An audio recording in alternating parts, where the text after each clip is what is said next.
আর সবসময় যদি চাঁদকে দেখেন কেমন লাগবে একটু পরে পরে দেখি।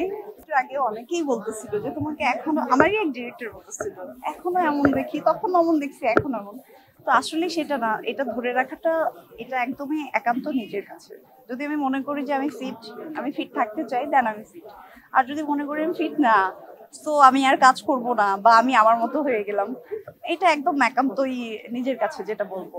তবে ফিট থাকা প্রত্যেকটা মানুষের জন্য দরকার। আমি ভাই স্পেশাল কিছু মেনটেন করি না, তবে একটা বিষয় মেনটেন করি, সেটা হচ্ছে রাইসটাকে অ্যাভয়েড করি।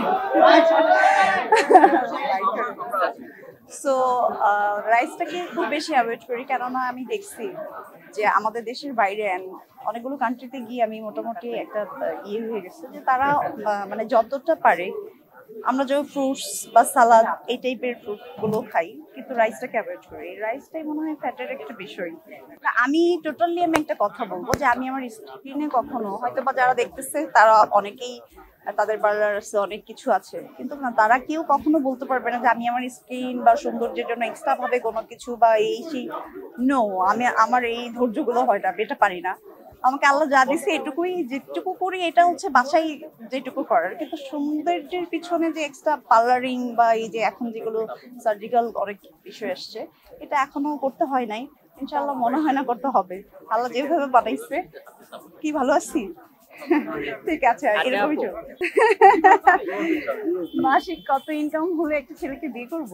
আসলে মাসিক ইনকাম না, আমি এখন সবাইকে সাজেস্ট করি, নট অনলি আমি, যে একটা ভালো ছেলে, একটা গুড হাজবেন্ড, যে ইনকামের উপর না, যে যার বিহেভিয়ার এন্ড যে আমাকে রেসপেক্ট করবে, যার কাছে আমি সম্মান পাবো, ভালোবাসা পাবো, যেটা হচ্ছে সব থেকে বেশি বড়। আর বিশ্বাসের জায়গাটা খুব বেশি একটা বিগ বিষয়, বিগ প্ল্যাটফর্ম আমি মনে করি।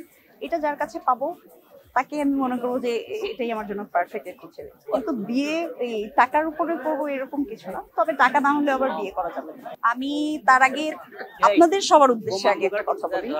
আমি এটা সবসময় বলি, আজকে যতবার কাম ব্যাক করি, সো আমি যত বার ব্যাক করব, আর যত আমার জার্নালিস্টদের মানে যত বেড়ে যাবে, তারা যতটা বাড়বে, আমার পাল্লা ততটা ভারী হবে, এক কথাই বলি। তো আমার মনে হয় ইন্ডাস্ট্রিতে ভালোবাসার মানুষ বলতে জার্নালিস্টরা। আমি কিন্তু আরো সেক্টরের লোকদের কথা বলতাম, বাট বললাম না কেন, আমি যেই অবস্থায় যখনই আসছি, ইনারা আমাকে সবাই, মানে আপনারা সকলে আমাকে এত সুন্দরভাবে পিক করেন।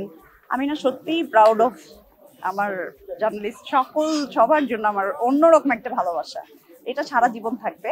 আর আমার দর্শকদের জন্য আমি বলবো যে আমি সচরাচর কাজ করতে পারি না, এটার জন্য খুবই দুঃখিত। চেষ্টা করব যে সবসময় সচরাচর আপনাদেরকে আমার কাজগুলো দেওয়ার, আর আপনারা আমাকে উৎসাহ দিবেন যেন আমি কাজ করতে পারি, হারাই যেন না যাই। এইভাবে উৎসাহ দিলে ইনশাল্লাহ কাজ করব।